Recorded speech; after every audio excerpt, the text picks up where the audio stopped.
So, how did things go, exercise-wise? The simultaneity was doable, I think. Yeah. At least some of those exercises. The one from chapter 6, I would think. I think that's chapter 6. Yes. Were there also exercises that you found difficult?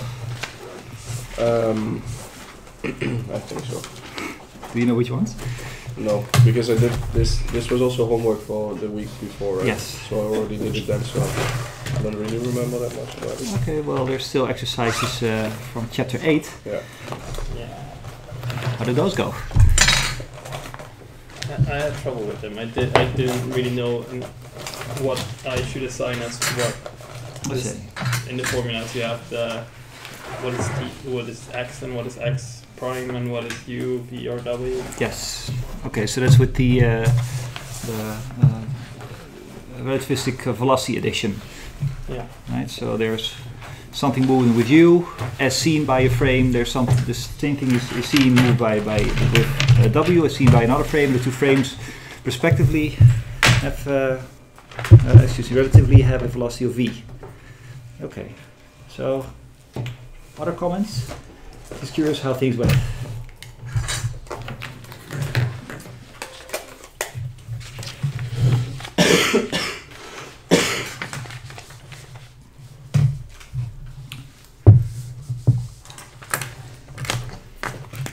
Alright, so I take that as that there were some difficulties. Okay. So can you pinpoint what the difficulty is without saying this exercise number C or so? I mean, just conceptually. I mean, I heard one, that is assigning whose velocity is whose. Other conceptual difficulties, because I have suspicions, but let's see what you come up with. I didn't really see the connection with the lecture, actually, with simultaneously. Simultaneity. Yeah. Yes. But I didn't really see. I'm pretty confused, I think, by which formula we should use or how we, because with the idea from special relativity and the more general relativity, which formula, even if we need to use that formula, I didn't really see that one. Okay. So that was the question on whether you're allowed to use special relativity in the first place. I get the idea from the Newton's law and the relationship with that, but I didn't really see how to use it in exercises. Well, no, I understand. Now, fortunately, most of the time you don't have to, because the whole book is on special relativity. So they always try to frame the exercises such that you can use special relativity, and they do it so implicitly that they don't even mention it. Okay. So that is a question that is, in principle, physically very important. But as far as the exercise in the book is concerned, you don't often have to worry too much about it. Now, how about assigning events? Are some difficulties there? Because I think that most of the time this is what people struggle with. And I'm not talking about you individually, but just when you teach a group of people how to do relativity, this is the thing that they get confused with the most. Okay, but how do you choose your events? Because you have delta t's and delta x's popping up all over the place, and sometimes the delta t means this, sometimes the delta t means that, and sometimes it means something altogether. Sometimes they mean different things within one frame, so even without going to other people's frames. So this is why last week I wrote down a series of steps, where one of the steps was always make sure that you know what the two events are. And yes, that takes some thinking every now and then. But just taking formulas and trying to plug in numbers will usually not work. Or you will get numbers out, you just have no idea what the numbers mean, because you have no idea what the numbers mean that you put in. So what I would like to do is go through a couple of these exercises and really pay some special attention to what are the events that we are looking at. Now, then there's a final thing that might have confused people, and that is indeed the loss of simultaneity. Now, if you just stick to Lorentz contraction and time dilation, relativity is relatively easy, right? I mean, you just have to see who of the two observers is measuring from the same position, plug in the formula, and you get some numbers out. That's it. The conceptual difficulty lies at the moment that you try to take something that happens at the same time for one person and try to do that in some other person's frame, because all of a sudden you find that that doesn't work anymore. But I also told you that this is usually the resolution to paradoxes. There's one exercise from a previous chapter that I would like to go through again today, where we had already calculated with Lorentz contraction time dilation what the numbers are that come out. But I would like to show you where the loss of simultaneity is in that one. In chapter 5? It was in chapter 4, in fact, but there was a follow-up exercise in chapter 5. It was 4.7. But what I would like to do is, in a moment, we start with exercise 6.1. You're right, I gave these exercises last week, but I decided to redo them for pacing purposes. But first, let's go through a couple of just tips and pointers that we're going to apply many times over, so it would be good to have those written down. So, can you tell me some rules in special relativity? Nothing that we haven't seen before, I just want to have everything written down so we have something to point at when we do our exercises. Even for time dilation? Sure. Okay. In time dilation, the observer that measures two events at the same position in his reference frame or her reference frame gets E gamma. Okay. So the equation is this. This is time dilation. I'm not going to write it down in full, but you already stated it. This formula only applies if one of the two observers sees the two events happen at the same location. That person measures delta tau, which we call proper time, and the gamma goes with that guy's time. This is time dilation. All right. That is indeed true. Something else? Well, for Lorentz contraction, it's the person that measures two events at the same at the same time. That's correct. Lorentz contraction is indeed that lengths become smaller when viewed from another person's frame. It doesn't go with gamma, it goes with 1 over gamma, where L0 is the length of the thing as measured by the person for whom the thing is not moving. And that indeed, by definition, means that L is the length of the thing seen by the person who does see it moving, and therefore he has to measure the front end and the back end at the same time. Mm-hmm. So you can see there's a certain amount of symmetry in these equations, how you apply them. Any more rules?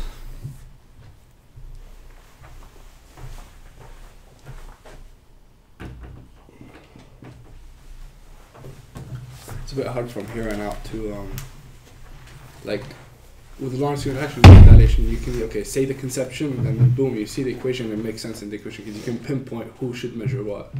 But for example, if you want to talk about like loss of simultaneity, that's much more difficult. I agree. Much more difficult because you would use the Lorentz transforms to kind of relate it to it, but yes, you can't really pinpoint it on one equation because it's all relative, right? Because yes, the Minkowski's line is invariant. Yes, that is very true.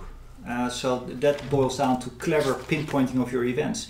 Now, usually the events are not explicitly given the exercises. They will take this as event 1, take that as event 2. If that were the case, then it would be simple. You would know where to put what number in the Lorentz transforms.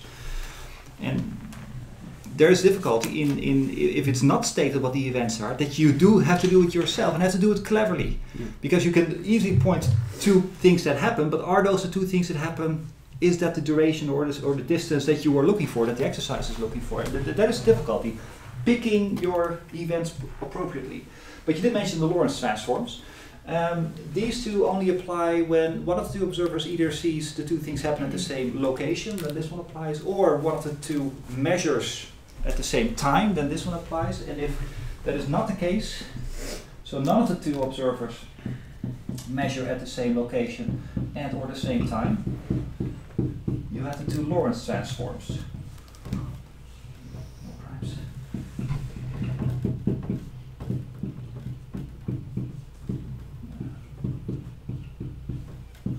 Those are these two. We derived them from the Minkowski line element. If you look in the book, chapter 9, chapter 8, I think that it is. They do it the other way around.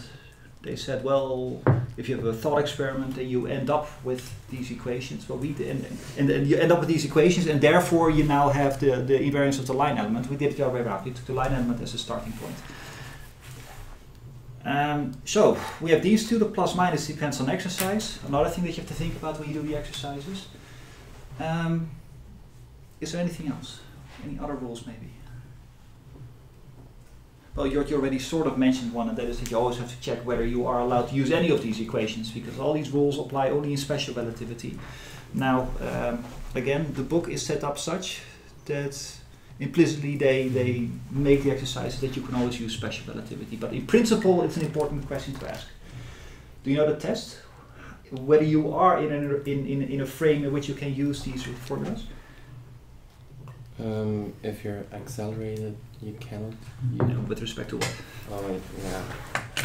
Simply perform test to see if Newton's first law holds. Yeah. That is true. You test whether Newton's first law holds. If it does, you're allowed to use these equations. If not, you're not. The acceleration thing, of course, is a little bit difficult because what is accelerating? Is the train accelerating with regard to the track, or is the track accelerating with regard to the train? Both of them are true statements. Mm-hmm. Yet nature has decided that one of them you can use the special relativity, and the other one you cannot. Sorry, something real quick. I don't want to delve too deep into this, Sure, but go ahead. Just to clarify, someone did say this in the lecture. I didn't fully appreciate your answer though, which was, but the Earth itself, for us, it's our inertial. Yes. But the Earth itself is accelerating. Yes. As well. So the Earth itself is also not an inertial Precisely. system. Exactly. This is why you have things like the Coriolis force. Every time, this is one step further than you're asking, but it is important. Remember that I mentioned that if you're in a system where Newton's first law does not hold, all of a sudden things start accelerating without there acting a force on things. Okay, so you can still imagine as if there's a force operating on something, right? So you're in this chair and you're playing. The plane starts accelerating real fast. I should be more careful. I should say the ground and the plane are accelerating with respect to each other. Okay, and you're being pushed in your chair. That's because your body wants to lag behind, and although there is no force acting on you. So that means, wait a minute, I'm not in an inertial frame because I'm being pulled backwards even though there's no forces. But you can still pretend as if there is a force. You say, well, I'm just going to stick to Newton's second law, say I feel acceleration, therefore there must be a force. I cannot pinpoint it, so people call this a fictitious force. In Dutch, schijnkracht. It is as if there's a force acting on you. There isn't. You just have to be in a non-inertial frame. But if you can, if you want, pretend as if there is a force. It's called a fictitious force, exactly for that reason. It's not really there. And yes, this is another test of checking whether you are in a non-inertial frame. If there are fictitious forces. And one very important fictitious force is the Coriolis force. It's the force that pushes clouds. Well, it does more things than that, but one of the things that it does is pushes clouds into circular motion. Mm-hmm. So if you had no idea whether the Earth was an inertial frame or not, just look at the clouds. Note that there is no forces acting on them. Well, sure, there's some gravity and there's some wind force, but apart from that, there's no forces acting on them. And yet they go into accelerated circular motion. Therefore, there's a fictitious force, therefore it's a non-inertial frame, therefore in principle I'm not allowed to use special relativity. So, and somebody in the lecture, I forgot who it was, somebody asked, but wait a minute, I mean, isn't then almost everything a non-inertial frame? Isn't this some sort of idealization where you really cannot use this at all, anytime? That is a little bit true, a little bit not true. First of all, the amount of non-inertialness can be made very small. The fact that this Coriolis force, for instance, that the Earth is not an inertial frame, so you will have things accelerating without forces on them. That force is very small.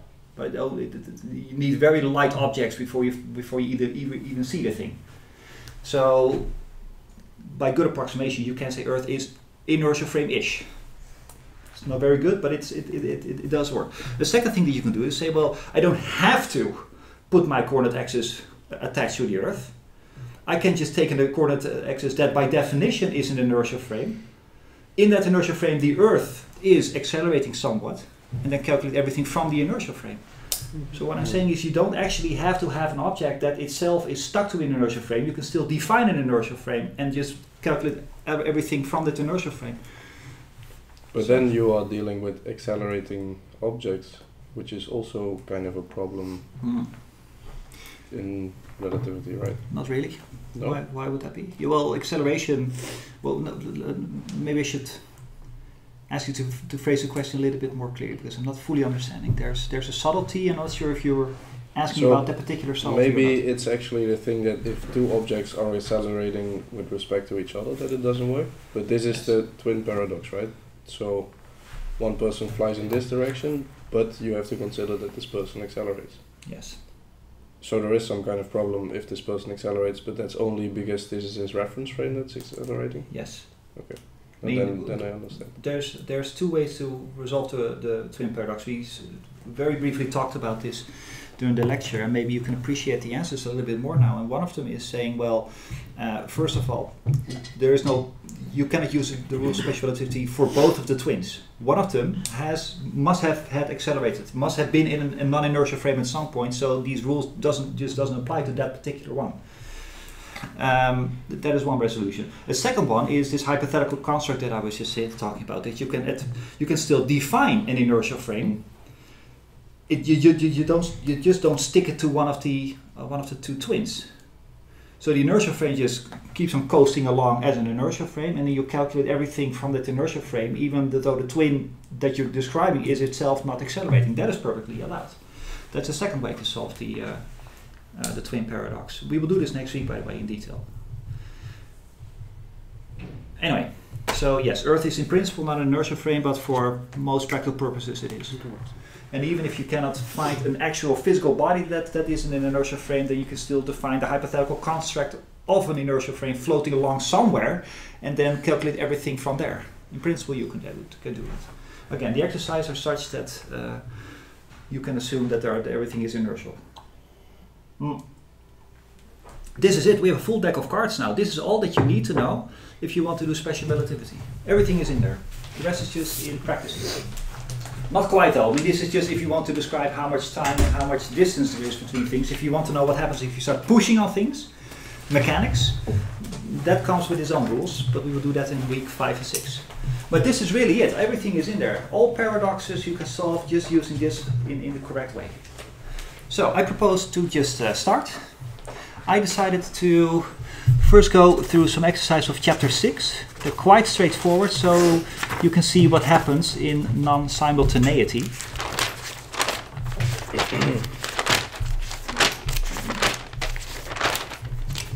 All right.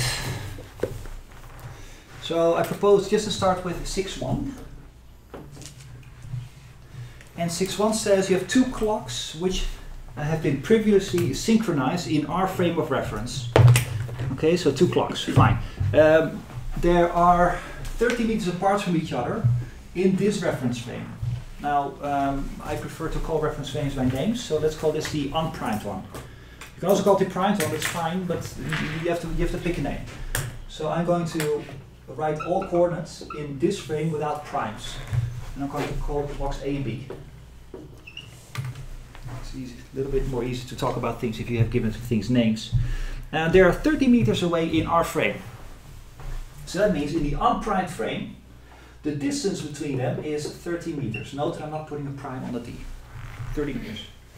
This just means if you would ask a person at location A or a person at location B how far the other clock away is, then he would say 30 meters. Now how he does the measurement is a second thing altogether, but he does a measurement, he finds this. Fine. What will the other clock appear to read when the clock besides us reads T is 0? Now, they're not specifying which clock is which, but let's suppose that this is the clock where we stand. So this is us. And we're viewing this clock. Now, exercise A asks, what does this person appear to read on the face of this clock? Well, it's a little bit sneaky question, but yes. So the light takes a certain time.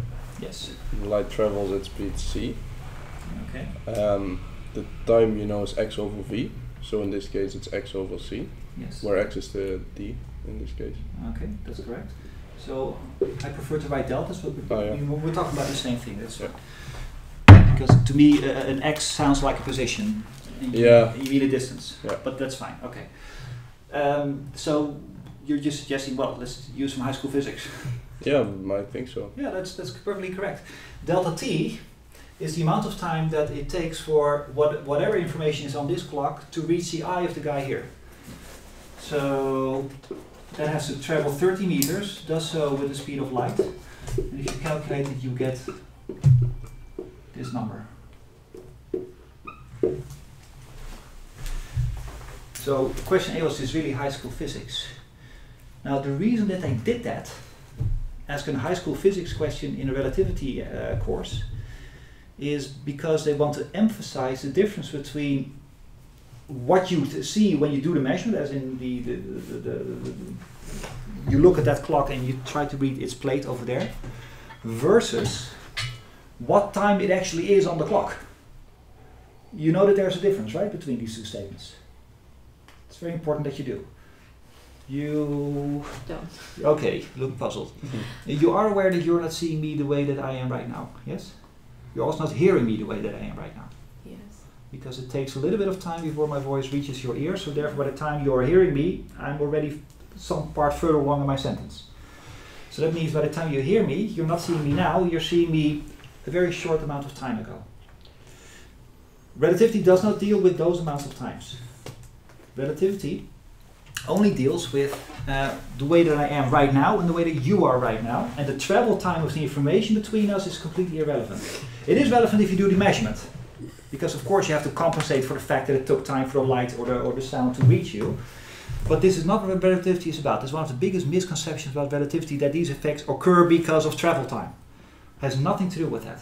And the exercise tries to emphasize this to you by saying it takes 10 to the power minus 7 seconds before you see the clock, but that's a different statement from saying what the clock is doing right now. Yeah.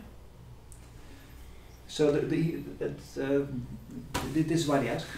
I feel it's helpful to concentrate on two words. So when it says appear, exactly, it means like to us like what you're seeing, but what it reads is what he actually is right now.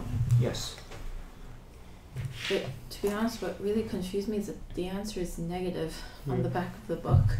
Okay, that is not very confusing, because suppose that this one reads 12 o'clock. And then then by the and let's make it more explicit, right? Let's say more pronounced. Let's say that this number was 1 hour. They were so far away that it took 1 hour for this light to reach you. That means at the moment that you are looking at your own clock where it is 12 o'clock, and you know that this clock was also 12 o'clock, was actually 12 o'clock at that moment that you're looking, the light that has reached you in the meantime was the information from when it said 11 o'clock, because it took 1 hour for you to get there.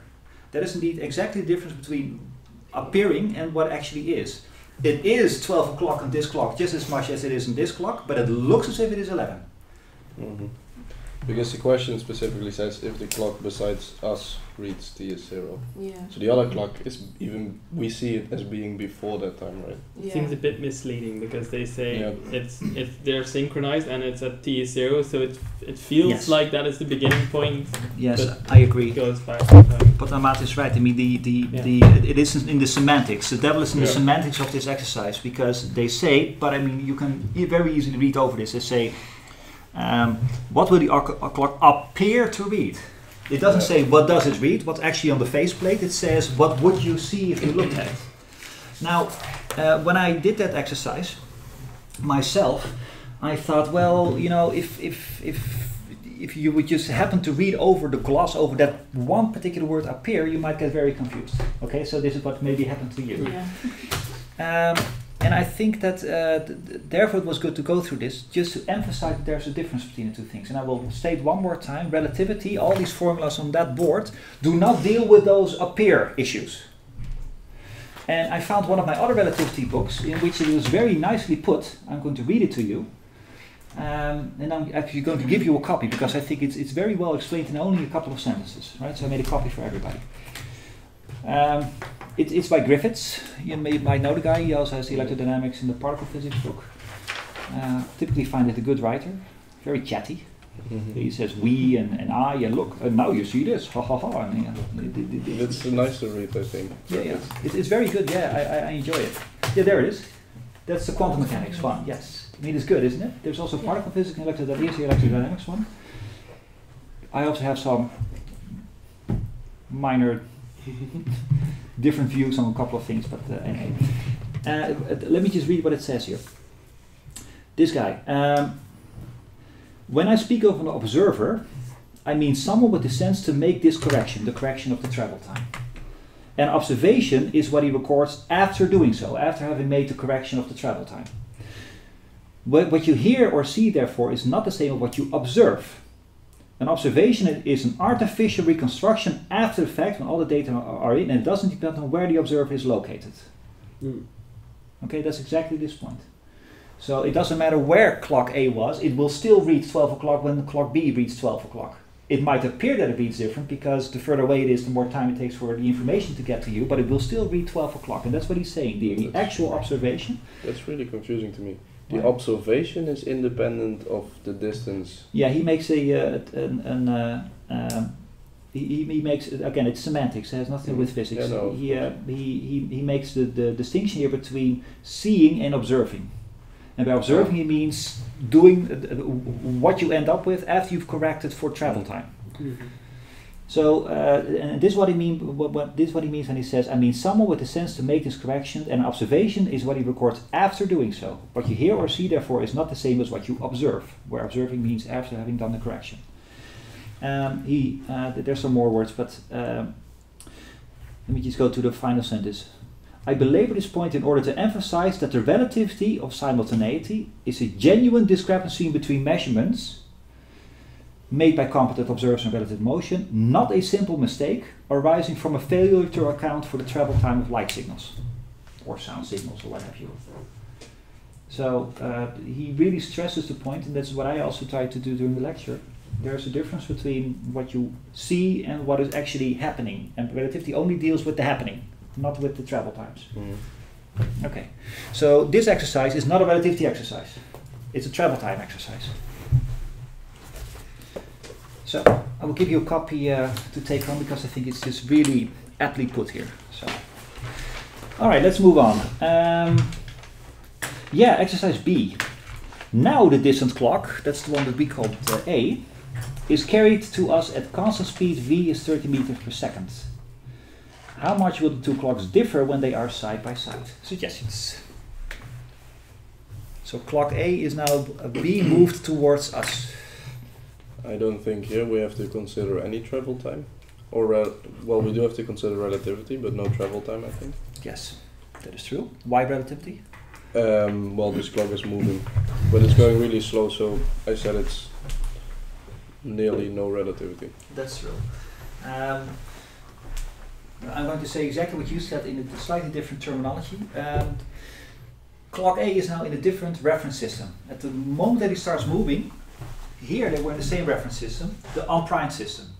But now we have a situation where here's B still, and here's A, now moving here at 30 meters per second.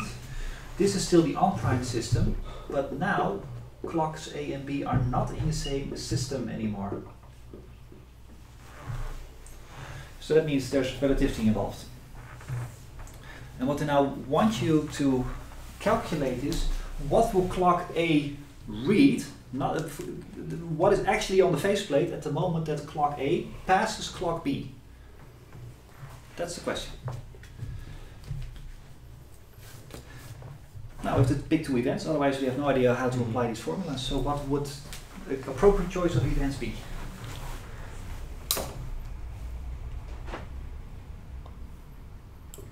Well, the first one where it starts moving, clock A, and the second one where it's in the same coordinate as clock B, I would say. I would do the same. Right? I mean, sort of the exercise really sort of tells you, because they say, well, we want to know how much time has passed on clock A to make the travel from its original position to the position of clock B. So now if we want to know that amount of time, I have to take the start of the journey and the end of the journey as my two events. I can also take two other events, but I will get times, but not the time that they were asking. So the two events are A starts moving and A arrives at B.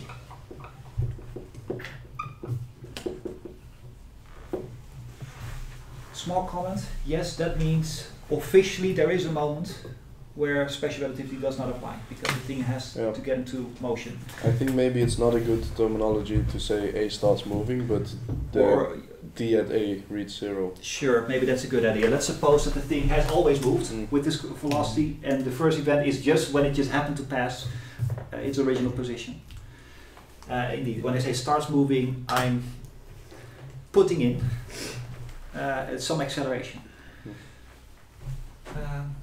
They do that in a lot of the exercises where they just state that it's moving instead of it starts moving from. Yeah, it's not always a problem though, because you are allowed to look at something, to measurements on something that is accelerating, as long as you don't try to calculate what happens in the accelerating thing's own frame, because that means you would go to a non-inertial frame and these rules do not apply. So there might be exercises where things indeed accelerate, start moving, and it's still completely relativistic simply because you never go to that guy's frame. Then it's still allowed. As long as you stay within an inertial frame, it's fine. But sure. Okay, so we have two events. So it means we can apply, we are allowed to use these rules now. So which one shall we use and in what capacity?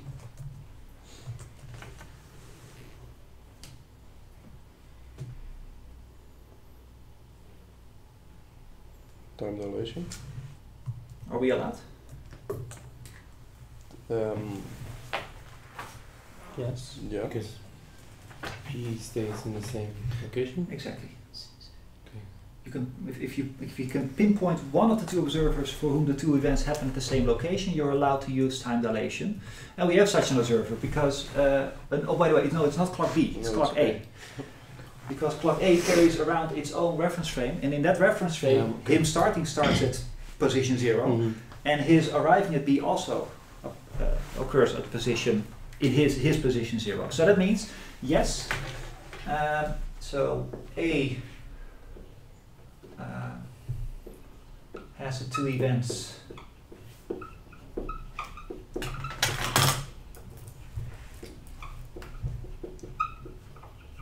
the same location. That means two things. First of all, that we are allowed to use time dilation in the first place, and secondly, that you know which time is the d tau.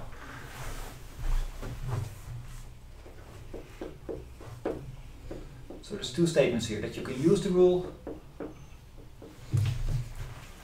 and you also know which one is d tau.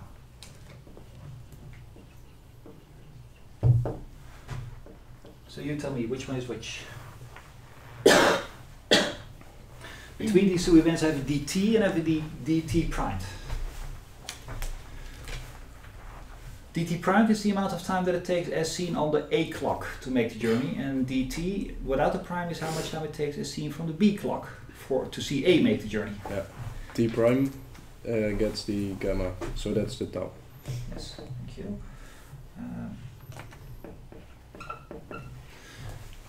Right, the gamma goes in front of the amount of time for the observer for whom the two events happen at the same location. That is clock B, the prime frame. So time dilation is allowed in this particular form. And now we have to just plug in numbers. Because dt, now which of the two do we know, by the way? We have three numbers here. Some of them are known or easily calculated. Some of them are not.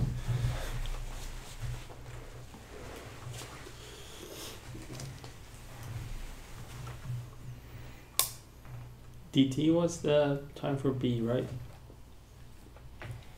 Yes. And that one is easily calculated because there's 30 meters between them and it moves at 30 meters per second. Exactly. So now there is already dt here. It's a completely different thing, yes? Two different events.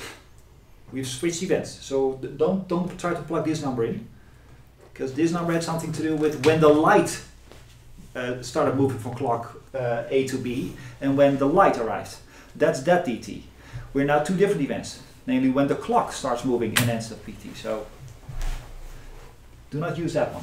Here's the danger of seeing multiple DTs in one exercise. You go, oh, I have a DT here, I just go plug it in there. It doesn't work. But you're right. We know this DT because as seen from the unprimed clock, the distance that clock A will fly will be 30 meters. And the exercise states that it does so with 30 meters per second. So the amount of time that it takes between the two events as seen by the unprimed frame, by B, would be 1 second. So this is 1 second. The gamma we also know, because they state that the clock moves with 30 meters per second. Now, yes, that is a very small number. Very much agree. It's going to be 30 over 3.0 to 10 to the power of minus plus 8 squared. It's ridiculously small. And then there's the delta dt prime that we have to calculate. And for now on, it's just math.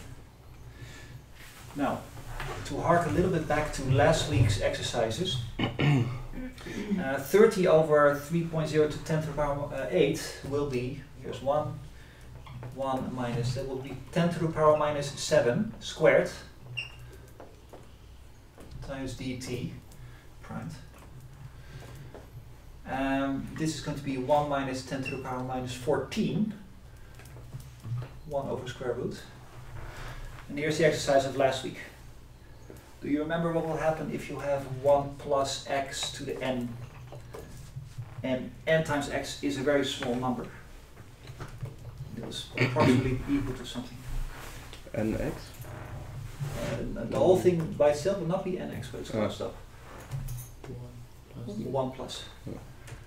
This is a first order Taylor expansion. You can easily prove this for yourself. Not just by plugging in numbers, by taking this as a function, take its derivative, do a first order Taylor expansion, etc. Now this applies here, yes? Because what would n be in our exercise here? 1 over 2. 1 over 2? 1 over 2. That's close, but not exactly. Minus 1 over 2. Yes, minus 1 over 2. And what would x be? 10 to the minus 14. Minus 10. 10 to the power minus 14. Oh yeah, sorry. Okay. Alright, so that means that by good approximation this will be equal to 1 plus n is minus 1/2, times x, which itself comes with the minus.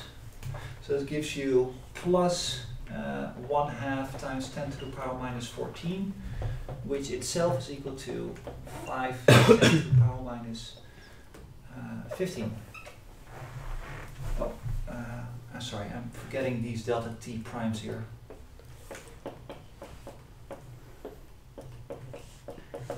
You get this.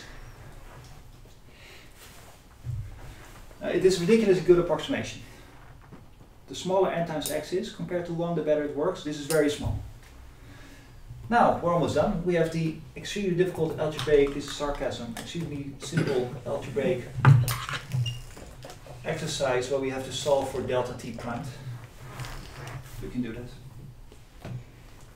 You can use your calculator. What you could also do is just apply the same trick one more time, because delta t prime will be this number. You can use the same rule one more time if you want. Use this one again, with n now being minus 1. So this is by good approximation 1 minus. Conclusion.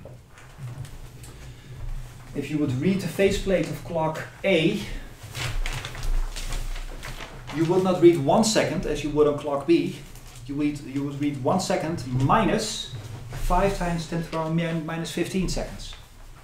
Less time has passed on the B clock on its way to you. On the A clock on its way to you. This is time dilation. That's good, because that means that the person on this clock has not aged as much as the other guy. He gets to live about 5 times 10 to the power minus 15 seconds later than the other guy. So score. So there's that. This effect has nothing to do with travel time, right? First of all, we got it from time dilation, which is completely travel time free. Secondly, we devise our experiment such that clock A is red at the moment that it passes B. So there is no travel time by construction. Do you see that? we're only going to read clock A, the faceplate, at the moment that it passes B. But if it's already at position B, there's literally no travel time. So also in this way you can see that this number is completely travel time free. It's actual, this actually what time does.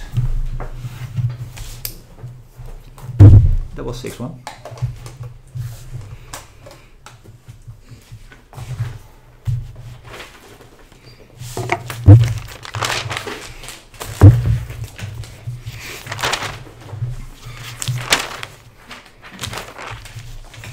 I want to immediately go to 6-3. Well, we can do 6-2. Just there's no calculations there. Let's do 6-2 just interactively. The sun is about to become supernova. Apparently, the book is full with these exercises where suns explode.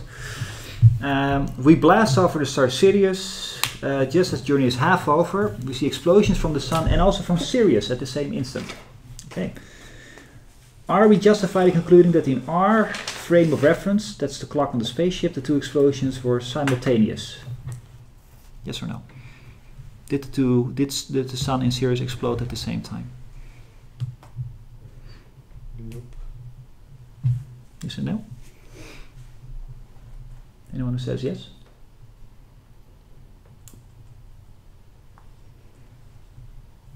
Nobody says yes? No. Or people just don't know. Well, one thing is certain, they appeared, right? The seeing part is that they happen at the same time.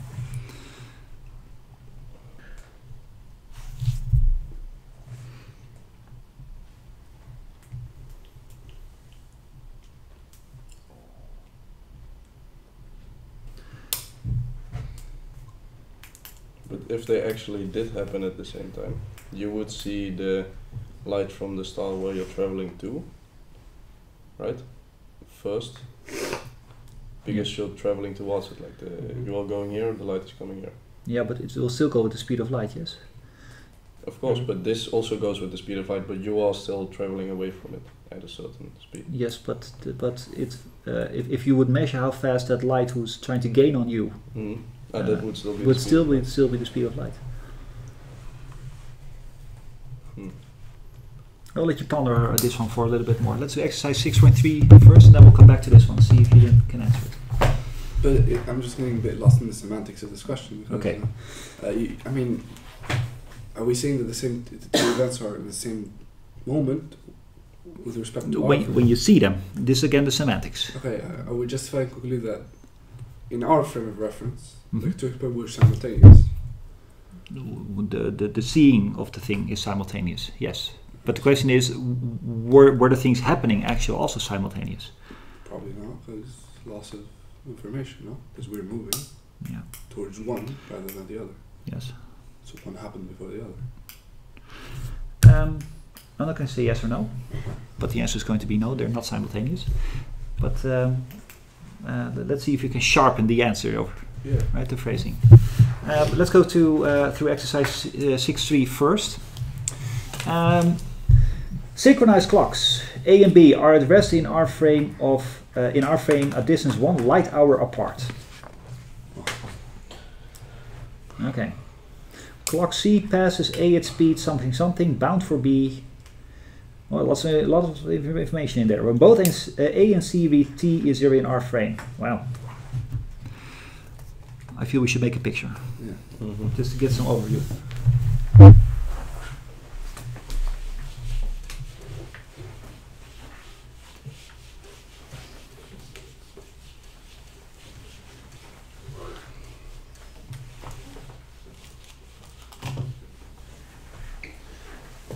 See what it says. They have two synchronized clocks. They're called A and B again. We have to call our frames by name, so let's call this the unprimed frame. Again, you're free to choose whichever primed and the other unprimed, but you have to make a choice at some point. Are at rest in our frame a distance 1 light hour apart. Good, okay, so that means in the unprimed frame, the distance between them is 1 C hour. The amount of distance light will travel if you get 1 hour to travel. Clock C passes A. Look, here they're more clear in their wording here. it might have already been traveling, so it was always in no accelerations.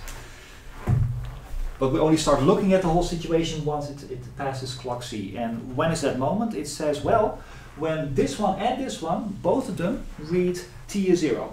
So I just think of these hands on the faceplate, right? And both of them just say 12 at this moment. Okay, good.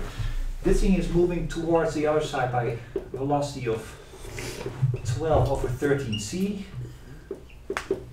Okay.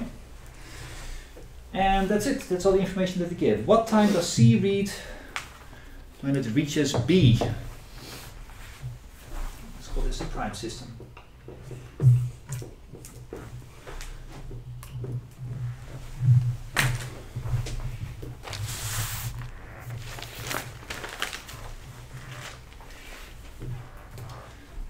This should be relatively easy by now. Yeah.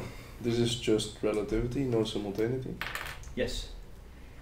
Actually the same as the question that we did in 6.1. Yeah, it's literally the same question. Yeah. It's just the numbers are different. Yeah. So you can define two events. Event 1 is when clock C passes clock A, and event 2 could be, or not could be, should be, given what they want you to calculate, when it passes clock B. So here are two events again.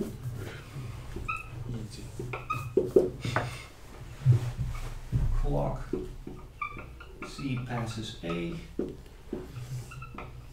clock C passes B. I'm not going to write down the rest because it's literally the same exercise as just before. Just in words, you can use time dilation because there is at least one observer for whom the two events happen at the same location. That would be clock C in this case. That means you're allowed to use this one, and you also know that d tau then here would be the amount of time as seen on clock C. Now you don't know this number, but you do know gamma, you also know this one. Because you have to first calculate how long it takes in the unprimed frame for C to make the journey. You can use high school physics for that. So, can we not use Lorentz contraction? Yeah, that's what they want you to do in exercise B in fact. So when I did the exercise myself first, I did it by Lorentz contraction, then I read exercise B and I said, oh, they want this as a second step. Okay, so we're just going to do both. Okay. So we'll do the time dilation version. Delta t, that's the amount of time that it takes for these two events to occur as seen by the unprimed frame. High school physics, it has to travel 1 light hour while traveling with a velocity of 12/13 times c. That gives you 13 over 12 hours. Whatever the number is. And now we're done. Because we're allowed, as we just remarked, to use time dilation, so that means we can do time dilation. This is the number that we want, delta tau, the amount of time that passes on clock C. Delta t we want, we know that's 13/12 hours. You have to calculate what gamma is. It's 2.6 with this calculation. Times delta tau, and then you find that delta tau is, or delta tau in our case we would call delta t prime, and I forget what the number is. 5.12 I got.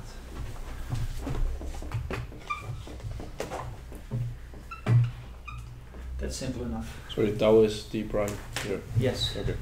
It's the amount of time that passes for the clock at which, for whom the two events happen at the same location. That is clock C, Yep. that we call the prime time. Yep.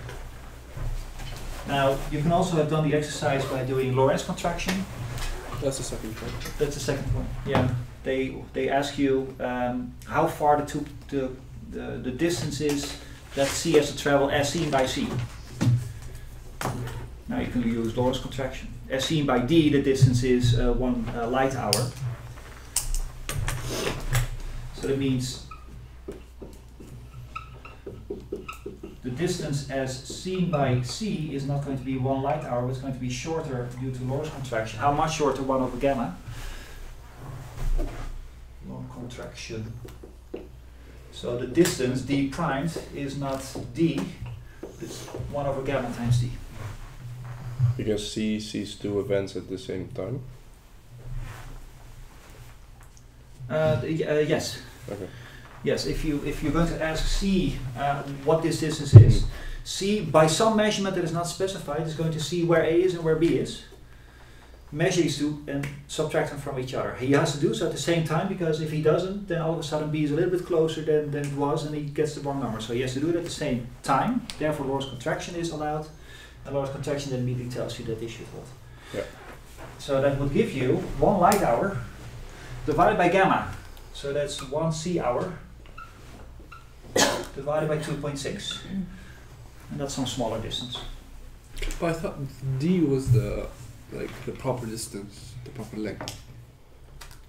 And that, But it is. yeah, it is. But doesn't that mean that D, as measured, but I think it's as measured by B, no? Then that means Yes. that B was the one that measured the distance at the same time. At the same moment. If we go to Lorentz contraction, just see if we have any discrepancy between us. L0 is the proper time. Yes. The amount of distance is seen by the person Measures at the same time. who does not measure at the same time. Oh no. This is a guy that measures at the same time. Right. L0 is the amount of distance for somebody who does not see that distance move. Uh-huh. So that person doesn't care about measuring front end and back end at the same time, because Right. they're going to be at the same location anyway at all times. L is organized. Yes. Sorry. Now I know where the confusion comes from, because in the time dilation one, it's this one that has to have done something at the same event. And now so it's this one. Yeah, there you go. Anyway, it's this number. And now they're not asking it, they just ask for this number, but we can do an extra step. We can also calculate, well, if the distance that C thinks that he has to travel from A to B, we can also calculate how long that would take, as seen by C. We already have the number, that's this number, and we can calculate in a different way now. Just use high school physics. The C clock thinks that he has to travel this amount of distance, and has to do so with a velocity 12/13. So it's not asked, but there's a check of this number. High school physics tells us that the amount of time that passes in the C frame to go from A to B is the amount of distance that has to be traveled in the C frame. That's 1 C hour divided by 2.6, divided by the velocity with which it flies. It's 12/13 times C. And you will get 13/2.6 times 12 hours. If you do the calculation, that is 5/12. So you get the same number back, as it should. So when I did the exercise, in exercise A, when they asked how long does it take as seen by C, I did this one. And then I read that exercise B, that this one, they want me to do this at the second exercise. Okay, this should all be easy by now. Now things become a little bit more complicated, namely the loss of simultaneity, and I'm going to give you how this is resolved. So if you're going to pick up anything from relativity today, let it be this particular exercise. Because exercise 6.3 asks, in C's frame, when A passes C, what time does B read? We have to parse for a moment. In the C frame, what time is it on B? In our frame, A and B are synchronized. Yes. And we already know how much time there should pass in A to B, right? I mean, that should be, where's that number? 13/12 hours. So we're just going to check what the number is that comes out. So when C passes A, that is the question? Yeah. Mm-hmm. Yes, yes. Okay. Yes, I'm sorry. Yes, I use this number. This number has nothing to do with it. This number is when it passes B. Yeah. Is when it passes C. Now, to be clear, in the A frame, if this is T is 0 at the moment that C passes A, then synchronization of these two clocks in the unprimed frame tells you, well, this one must also have been T0 at that moment. And if this were not relativity, you would expect then, oh, then also C would think that clock B reads T0. But it's relativity, and then you find that the number is different. And again, going back to exercise 6.1 has nothing to do with the travel time. That when the guy from C looks at this one, he sees a different number because of travel time. No, forget about that. If he had some homeboy here standing over here next to this clock, so there's literally no travel time. And he asked his homeboy here to measure what B would say. It will give a different number than T is 0. Just by the fact that he's in a different reference system. And there's some advice there, because let's just introduce the homeboy. I'm just making that up, okay? I have no street cred whatsoever, but I mean, so let's because what we're going to ask for is what does this clock read as seen in the prime frame at the moment that this one passes A, but we want to get rid of the travel time issues, so we're just going to introduce another clock D, but it moves just as quickly as clock C does. So that means these and these are in the same frame. That means these and these are synchronized, so if you know this number, you also know that number, and you can continue from there on. So I'm just going to introduce another clock. Now, what will this clock read?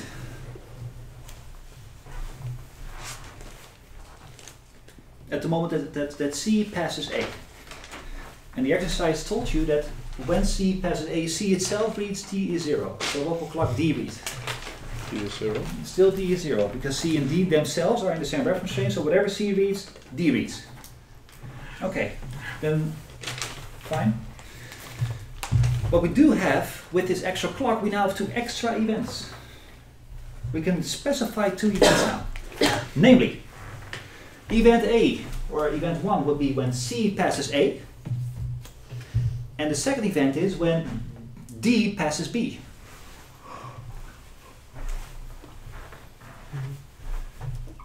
This is the moment where you have to be a little bit clever to properly define your events. Define 2 new events. It has nothing to do with the events that we have in exercise B. Event 1 is C passes A. And event 2 is D passes B. How much time does that take between these 2 events as seen in the prime system?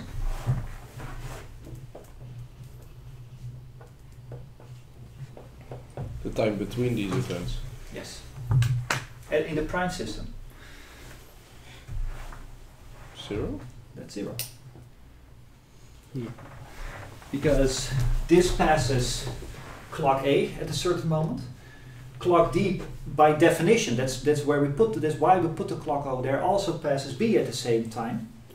And in the C and D frame, that is at the same time. So the difference between these 2 events is literally 0. Okay, so that's 0. What is the distance between these 2 events as seen in the prime frame? 1 C hour. That is wrong. That will be the distance in the AB in the prime frame, in the unprime frame, in the AB frame.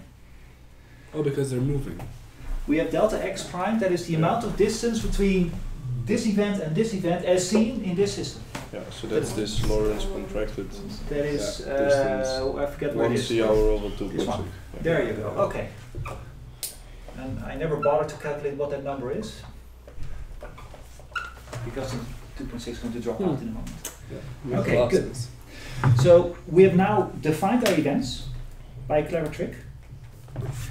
And now we can actually answer the question, because the question is not how long does it take as seen from our frame. The question is how much time is there between these 2 events as seen from the unprimed frame. Lorentz transform. Well, be careful now. Because is there an observer who measures things at the same time? Well, Lorentz transforms will not work because we have a time and we want to calculate the other time. And I'm sorry. Did you say Lorentz transform or did you say contraction or transform? I said transform. Okay, good. That is correct. Okay. Oh. No, I thought you meant. I just misheard you. My fault. You cannot use contraction. You can, but it's not what they're asking. They're asking how much time did it take, as seen from the unprimed frame. Now, so they're asking for a time given a time. Now, Lorentz contractions do not give you that number.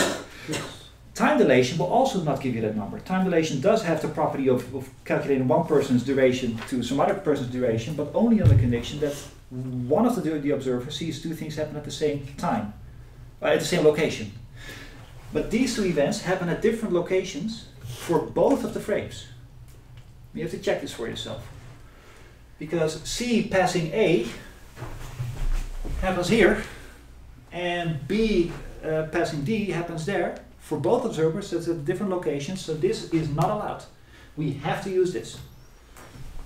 Weirdly, in this chapter they have not yet introduced Lorentz transform. No, that's true. What they do, and I'm not a particularly big fan of it, is that they have a series of, again, thought experiments where they come up with a final amount of how much clocks differ by each other. And that's fine. I mean, if that works for you, then that's fine. But what I found confusing when I read it myself, and I know the theory, is because they set it up again with light flashes left and right and back and forth. It is very hard to tell what is actually red and what is actually seen. You know, that difference again. So I prefer to first derive the Lorentz transforms when I talk about relativity, and then do the simultaneity thing. So, but you're right. This is why in the book they already start with these exercises before they've shown the Lorentz transforms. I prefer to do it this way, so we have nothing, with no travel time issues. Let's do the math. Which of the two Lorentz transforms do we need? I mean, there's two of them. You want to find the time, though? Yes. So which one is that? This one. Okay. So that would give us.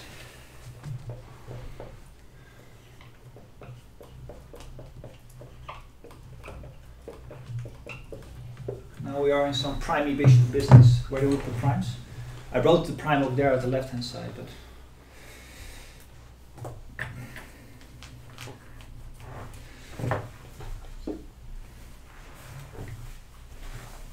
it's not wrong, it's fine.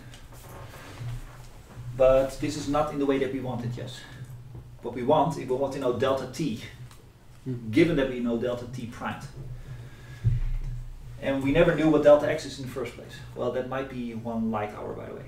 But I prefer, you know what, let's reverse the equation. You might remember from the lecture that I mentioned that if you have the two Lorentz transforms to go from one frame to the other, you can also have the back equations, but just switching the signs. That's what I did here. So it's not that I just put some extra primes there. No, I took these primes, put them at the other side. Very quickly in my head solved those two equations and ended up with this. So this is just mathematically completely fine. And now put in numbers. So there's a gamma, that's 2.6. Delta t, 0 seconds. Plus or minus or plus. V, that was 12 over 13. Well, 12 over 13 c, but one c cancels one of these c's here. And the delta x prime was 1, what was it? C over 2. Exactly, so that cancels this c over here. And you'll end up with 2.6 hours.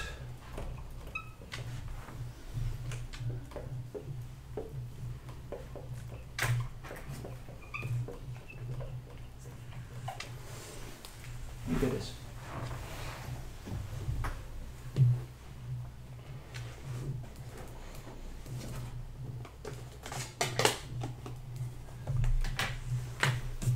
Now let's pause for a moment.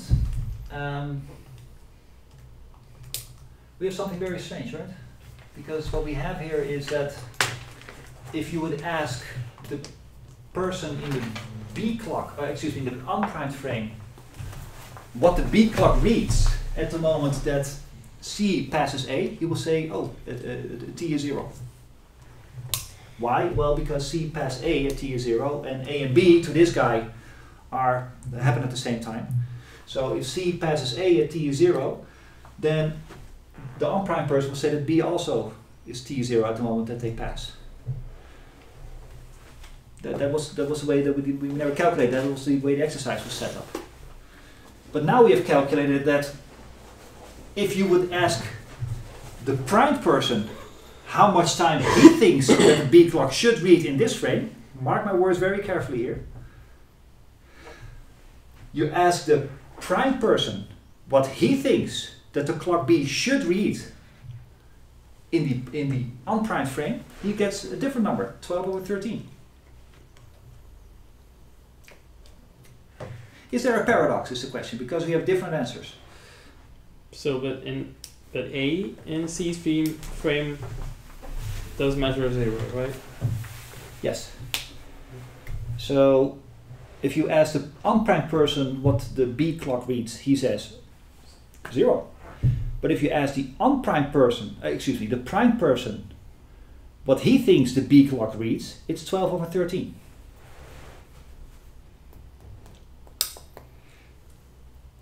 Is there a paradox? I mean, there are different numbers. Is there a contradiction? Isn't there?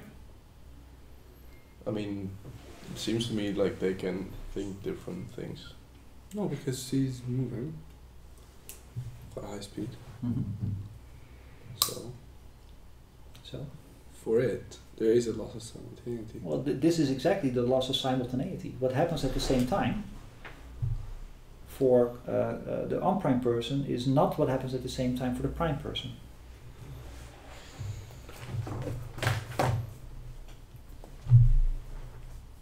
We've just demonstrated the loss of simultaneity. So again, the two events are C passing A and the hypothetical clock D passing B. According to the person in the unprimed frame, that happens at the same time, and the person in the primed frame says, no, there's a time difference. 12 over 13C.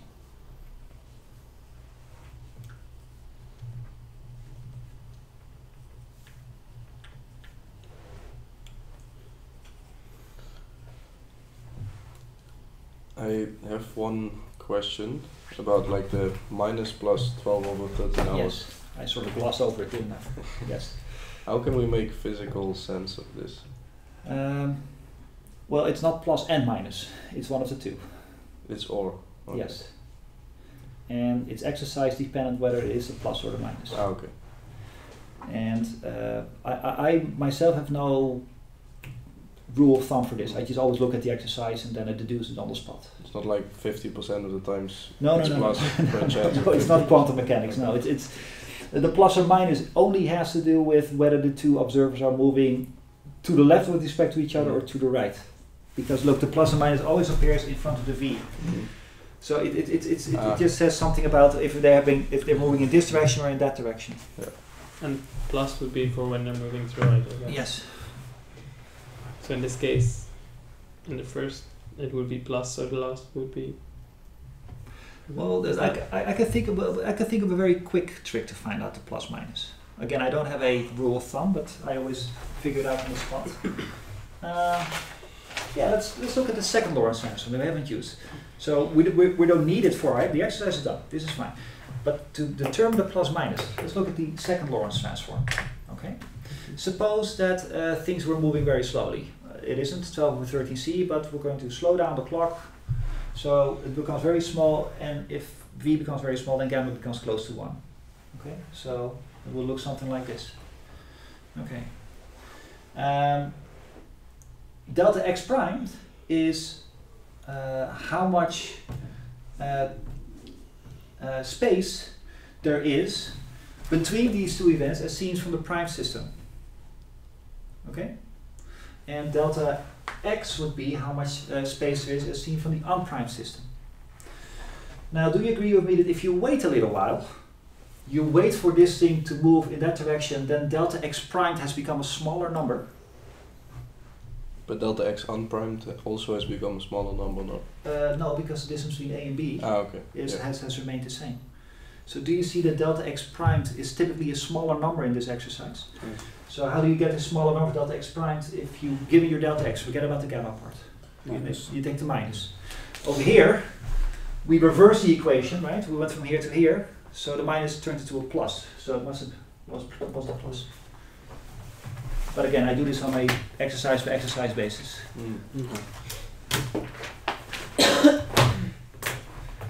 Now, we have seen loss of simultaneity yet, and what I would like to do, but let's have a break first, is there is an exercise. It's a continuation of an exercise from chapter 4 and 5, continues in chapter 6.